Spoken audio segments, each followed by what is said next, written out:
समाए थे आज ही के दिन। ओ प्राण प्यारे बाबा, प्राणों को करके अर्पण संपूर्णता को पाए थे आज ही के दिन। ओ प्यारे ब्रह्मा बाबा, आंखों के सामने से आंखों में तुम समाए थे आज ही के दिन। 18 जनवरी 18 जनवरी 18 जनवरी आज ही के दिन।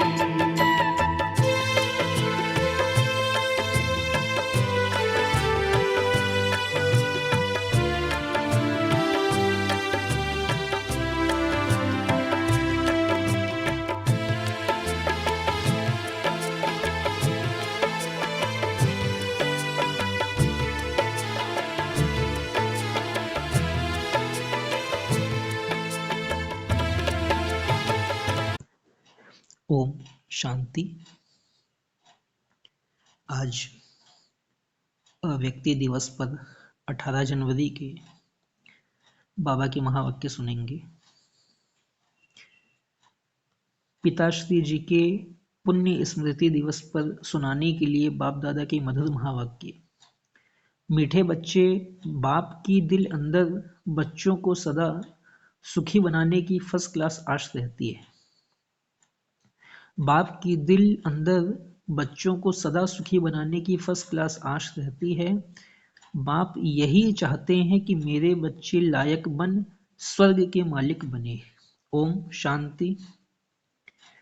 बच्चे जानते हैं अभी भगवान सन्मुख बैठकर हमको ज्ञान के गीत सुनाते हैं, वह ज्ञान की डांस कराते हैं।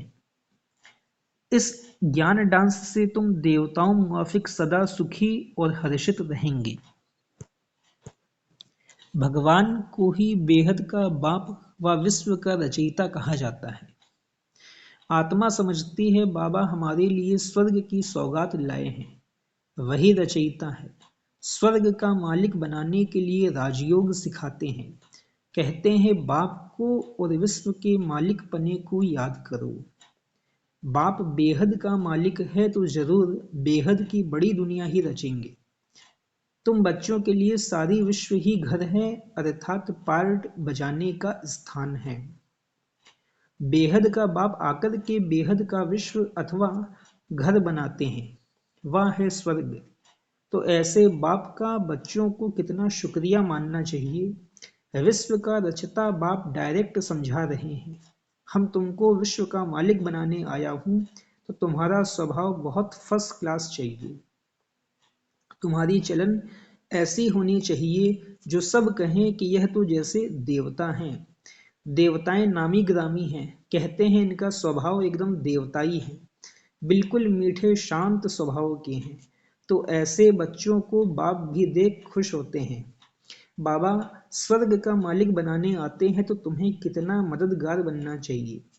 सर्विस में आपे ही लग जाना चाहिए। ऐसे नहीं मैं थक गया हूँ, फुर्सत नहीं है। समय पर सब काम करने में कल्याण है। यज्ञ सर्विस का इजाफा शिव बाबा देते हैं। बाबा बच्चों की दैवी चलन देखते हैं तो कुर्बान जाते हैं। तुम बच्चे इस पढ़ाई से कितनी ऊंची कमाई करते हो, तुम पद्मा पदम पति बनते हो। बाबा तुम्हें कितना धनवान बनाते हैं। बाप तुमको अखुट खजाने में ऐसा वजन करते हैं जो 21 जन्म साथ रहेगा। वहां दुख का नाम नहीं, कभी अकाले मृत्यु नहीं होगा। मौत से कभी डरेंगे नहीं। यहाँ कितना डरते हैं, रोते हैं।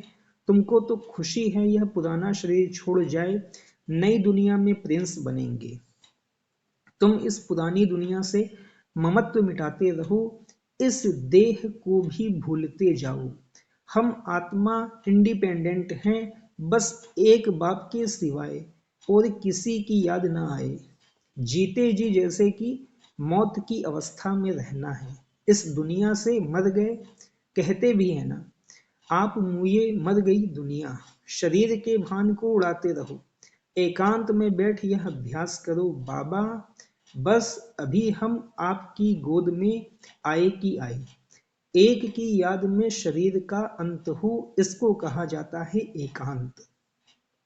एक की याद में शरीर का अंत हो, इसको कहा जाता है एकांत। मीठे बच्चे, तुम जानते हो कि ऐसी ऊंची पढ़ाई पढ़ाने वाला कौन है? इस चैतन्य डिब्बी में चैतन्य हीरा बैठा है। इस चैतन्य डिब्बी मतलब चैतन्य शरीर, प्रजापिता ब्रह्मा का शरीर में चैतन्य हीरा मतलब निराकार परम पिता शिव बाबा बैठा है। वही सत्य चित्त आनंद स्वरूप है। सत्य बाप तुम्हें सच्ची सच्ची श्रीमत देते हैं। सत्य बाप तुम्हें सच्ची सच्ची श्रीमत देते हैं। बाप के बने हो तो कदम कदम श्रीमत पर चलना है, चुप रहना है और पढ़ना है। एक बाप को याद करना है। घड़ी घड़ी इस बैज को देखते रहो तो बाप और वर्षे की याद आएगी। याद से ही तुम जैसे सारे विश्व को शांति का दान देते हो। हर एक बच्चे को अपनी प्रजा भी बनानी है, वारिस भी बनाने हैं। मुरली कोई भी मिस नहीं करनी चाहिए। बाबा बहुत प्यार से समझाते हैं, मीठे बच्चे अपने पर रहम करो, कोई अवज्ञा नहीं करो। जो खुशबूदार फूल है वह खींचते हैं, जो जैसा है ऐसी सर्च लाइट लेने की कोशिश करते हैं। खुशबूदार गुणवान बच्चों को देख प्यार में खुशी में नयन गीले हो जाते हैं। कुछ तकलीफ होती है तो बाबा सर्च लाइट देते हैं। बाबा समझाते हैं, मीठे बच्चे तुम्हें इस पुरानी दुनिया में कोई भी आशा नहीं रखनी है। अब तो एक ही श्रेष्ठ आश रखनी है कि हम तो चले सुखधाम। कहाँ भी ठहरना नहीं है, देखना नहीं है, आगे बढ़ते जाना है। एक तरफ ही देखते रहो, तब ही अचल अडोल स्थिर अवस्था रहेगी। अब यह दुनिया खत्म होनी ही है, इसकी बहुत सीरियस हालत है। इस समय सबसे अधिक गुस्सा प्रकृति को आता है, इसलिए सब खलास कर देती है। तुम जानते हो यह प्रकृति अभी अपना गुस्सा जोर से दिखाएगी, सारी पुरानी दुनिया को डुबो देगी। अर्थक्वेक में मकान आदि सब गिर पड़ेंगे, अनेक प्रकार से मौत होंगे। यह सब ड्रामा का प्लान बना हुआ है, इसमें दोष किसी का भी नहीं है। विनाश तो होना ही है, इसलिए तुम्हें इससे बुद्धि का युग हटा देना है। तुमने तो अपना सब कुछ इंश्योर कर दिया है, इसलिए तुम्हें किसी भी प्रकार की चिंता नहीं। बाबा ने बताया, तुमने तो अपना सब कुछ इंश्योर कर दिया है, इसलिए तुम्हें किसी भी प्रकार की चिंता नहीं। तुम्हारा सब कुछ सफल हो रहा है। अब तुम कहेंगे, वाह सतगुरु वाह, जिसने हमको यह रास्ता बताया है। वाह तकदीर वाह, वाह ड्रामा वाह। तुम्हारे दिल से निकलता शुक्रिया बाबा आपका, जो हमारे 2 मुट्ठी चावल लेकर हमें सेफ्टी से भविष्य में 100 गुना रिटर्न देते हो। परंतु इसमें भी बच्चों की बड़ी विशाल बुद्धि चाहिए। बच्चों को अथाह ज्ञान धन का खजाना मिलता रहता तो अपार खुशी होनी चाहिए ना। जितना हृदय शुद्ध होगा तो औरों को भी शुद्ध बनाएंगे। योग की स्थिति से ही हृदय शुद्ध बनता है। तुम बच्चों को योगी बनने बनाने का शौक होना चाहिए। अगर देह में मोह है, देह अभिमान रहता है, तो समझो हमारी अवस्था बहुत कच्ची है। देही अभिमानी बच्चे ही सच्चा डायमंड बनते हैं। आत्म अभिमानी, देही अभिमानी मतलब आत्म अभिमानी, आत्मा का भान रहे बस। देही अभिमानी बच्चे ही सच्चा डायमंड बनते हैं, इसलिए जितना हो सके देही अभिमानी बनने का अभ्यास करो। बाप को याद करो। बाबा अक्षर सबसे बहुत मीठा है। बाबा अक्षर सबसे बहुत मीठा है। बाप बड़े प्यार से बच्चों को पलकों पर बिठाकर साथ ले जाएंगे। ऐसे बाप की याद के नशे में चकनाचूर हो जाना चाहिए। ऐसे बाप की याद के नशे में चकनाचूर होना चाहिए। बाप को याद करते करते खुशी में ठंडे ठार हो जाना चाहिए। जैसे बाप अपकारियों पर उपकार करते हैं, तुम भी फॉलो फादर करो, सुखदाई बनो। बाप की दिल अंदर बच्चों को सदा सुखी बनाने की कितनी फर्स्ट क्लास आश रहती है कि बच्चे लायक बन स्वर्ग के मालिक बने। तुम बच्चे अभी ड्रामा के राज्य को भी जानते हो। बाप तुम्हें निराकारी, आकारी और साकारी दुनिया का सब समाचार सुनाते हैं। आत्मा कहती है अभी हम पुरुषार्थ कर रहे हैं नई दुनिया में जाने के लिए। हम स्वर्ग में चलने लायक जरूर बनेंगे, अपना और दूसरों का कल्याण करेंगे। अच्छा, बाप मीठे बच्चों को समझाते हैं बाप दुख हरता सुख करता है, तो बच्चों को भी सबको सुख देना है, बाप का राइट हैंड बनना है। ऐसे बच्चे ही बाप को प्रिय लगते हैं, शुभ कार्य में राइट हाथ को ही लगाते हैं। तो बाप कहते हर बात में राइटियस बनो, एक बाप को याद करो तो फिर अंत मति सो गति हो जाएगी। बाप कहते हर बात में राइटियस बनो, एक बाप को याद करो तो फिर अंत मति सुगति हो जाएगी। इस पुरानी दुनिया से ममत्व मिटा दो, यह तो कब्रिस्तान है। धंधाधोरी बच्चों आदि के चिंतन में मरे तो मुफ्त अपनी बर्बादी कर देंगे। शिव बाबा को याद करने से तुम बहुत आबाद होंगे। देह अभिमान में आने से बर्बादी हो जाती है, देही अभिमानी बनने से आबादी होती है। धन की भी बहुत लालच नहीं रखनी चाहिए, उसी फिक्रात में शिव बाबा को भी भूल जाते हैं। बाबा देखते हैं सब कुछ बाप को अर्पण कर फिर हमारी श्रीमत पर कहाँ तक चलते हैं। शुरू शुरू में बाप ने भी ट्रस्टी हो दिखाया ना, सब कुछ ईश्वर अर्पण कर खुद ट्रस्टी बन गया। बस ईश्वर के काम में ही लगाना है, विघ्नों से कभी डरना नहीं चाहिए। जहां तक हो सके सर्विस में अपना सब कुछ सफल करना है, ईश्वर अर्पण कर ट्रस्टी बन रहना है। अच्छा, मीठे मीठे सिकिलधे बच्चों प्रति माता पिता बाप दादा का याद प्यार और गुड मॉर्निंग। रूहानी बाप की रूहानी बच्चों को नमस्ते। रूहानी हम बच्चों की रूहानी माता पिता बाप दादा को भी पदम गुणा पदम की भी पदम गुणा याद प्यार, गुड मॉर्निंग और नमस्ते नमस्ते नमस्ते। अव्यक्त महावाक्य की रिवाइज 15/4/1974। क्या सभी उन्नति की ओर बढ़ते जा रहे हो? सदा लगन में मगन और विघ्न विनाशक, यह दोनों निशानियां क्या अनुभव में आ रही है? बाबा पूछ रहे हैं क्या सभी उन्नति की ओर बढ़ते जा रहे हो? सदा लगन में मगन और विघ्न विनाशक, यह दोनों निशानियां क्या अनुभव में आ रही हैं? विघ्न विनाशक बनने के बजाय विघ्नों को देख अपनी स्टेज से नीचे तो नहीं आ जाते हो? क्या अनेक प्रकार के आए हुए तूफान आपकी बुद्धि में तूफान तो पैदा नहीं करते हैं? जैसे कोई के द्वारा तोहफा मिलता है तो बुद्धि में हलचल नहीं होती है बल्कि उल्लास होता है। इसी प्रकार आए हुए तूफान उल्लास बढ़ाते हैं या हलचल बढ़ाते हैं? अगर तूफान को तूफान समझा तो हलचल होगी, और तोहफा समझा व अनुभव किया तो उससे उल्लास और हिम्मत अधिक बढ़ेगी। यह है चढ़ती कला की निशानी। घबराने के बजाय गहराई में जाकर अनुभव के नए नए रत्न इन परीक्षाओं के सागर से प्राप्त करेंगे, क्योंकि हलचल के अंदर रत्न समाये हुए हैं।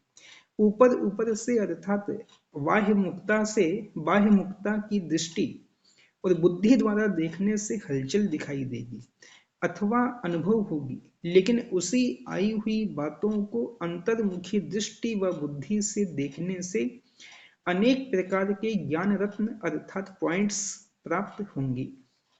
अगर कोई भी बात को देखते या सुनते हुए आश्चर्य अनुभव होता है तो यह भी फाइनल स्टेज नहीं है।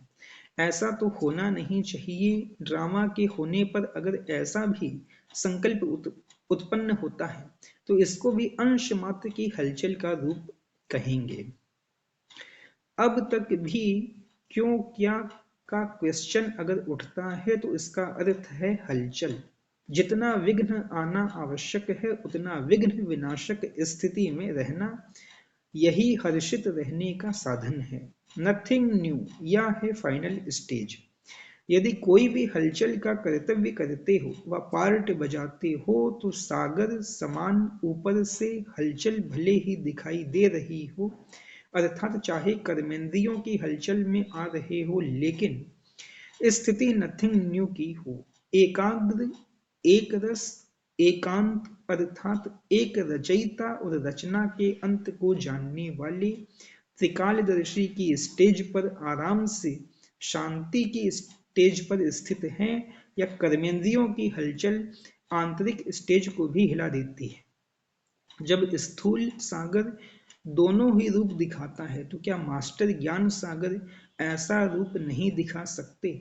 यह प्रकृति ने पुरुष से कॉपी की है। आप तो पुरुषोत्तम हो। जब प्रकृति अपनी क्वालिफिकेशन दिखा सकती है तो क्या वह पुरुषोत्तम नहीं दिखा सकते? अभी समय अति की तरफ बढ़ रहा है, सभी तरफ अति दिखाई पड़ रही है, अंत की निशानी अति है। तो जैसे प्रकृति समाप्ति की तरफ अति में जा रही है, वैसे ही संपन्न बनने वाली आत्माओं के सामने अब परीक्षाएं व विघ्न भी अति के रूप में आएंगी। बाबा ने क्या कहा कि अभी समय अति की तरफ बढ़ रहा है, सभी तरफ अति दिखाई पड़ रही है, अंत की निशानी अति है। तो जैसे प्रकृति समाप्ति की तरफ अति में जा रही है, वैसे ही संपन्न बनने वाली आत्माओं के सामने अब परीक्षाएं व विघ्न भी अति के रूप में आएंगे। इसलिए आश्चर्य नहीं खाना है कि पहले यह नहीं था, अब क्यों है। यह आश्चर्य भी नहीं, फाइनल पेपर में आश्चर्यजनक बातें क्वेश्चन के रूप में आएंगी, तब तो पास और फेल हो सकेंगे। ऐसी ऐसी बातें आएंगी जो ना चाहते हुए भी बुद्धि में क्वेश्चन उत्पन्न हो। यही तो पेपर है, और है भी 1 सेकेंड का पेपर। क्यों का संकल्प चंद्रवंशी की क्यू में लगा देगा। इसलिए एक रस स्थिति में स्थित होने का अभ्यास निरंतर हो। समस्या की सीट को संभालने नहीं लग जाओ, लेकिन सीट पर बैठ समस्या का सामना करना है। बाबा ने बताया कि समस्या की सीट को संभालने नहीं लग जाओ, लेकिन सीट पर बैठ समस्या का सामना करना है। अभी तक समस्या सीट की याद दिलाती है। विघ्न आता है तो विशेष योग लगाते हो और भट्ठी रखते हो। इससे सिद्ध होता है कि दुश्मन ही शस्त्र की स्मृति दिलाते हैं, लेकिन स्वतः और सदा स्मृति नहीं रहती। निरंतर योगी हो या अंतर वाले योगी हो, टाइटल तो निरंतर योगी का है ना। दुश्मन आवे ही नहीं, समस्या सामना न कर सके, सूली से कांटा बनना यह भी फाइनल स्टेज नहीं है। सूली से कांटा बने, उसके बजाय कांटे को योगाग्नि से दूर से ही भस्म कर दे।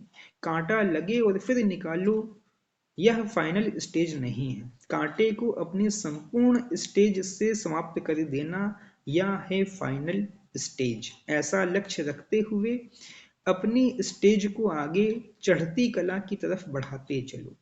बड़ी बात को छोटा अनुभव करना, इस स्टेज तक नंबरवार यथाशक्ति पहुंचे। बड़ी बात को छोटा अनुभव करना, इस स्टेज तक नंबरवार यथाशक्ति पहुंचे हैं। अब पहुंचना वहां तक है जो कि अंश और वंश भी समाप्त हो जाए। आप सभी हिम्मत, उल्लास और सर्व के सहयोगी सदा रहते हुए चल रहे होना। कलयुगी दुनिया को समाप्त करने के लिए व परिवर्तन करने के लिए, माया को विदाई देने के लिए संगठन अर्थात घेराव डाला हुआ है ना।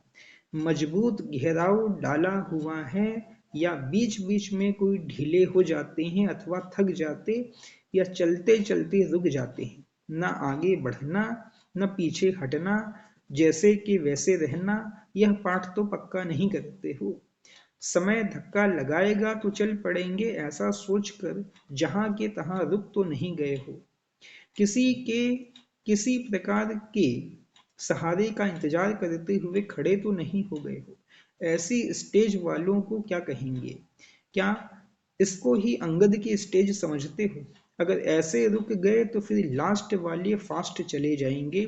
जब भी पहाड़ों पर बर्फ गिरती है और जम जाती है तो रास्ते रुक जाते हैं। फिर उस बर्फ को गलाने के लिए व उसे हटाने के लिए पुरुषार्थ करते हैं।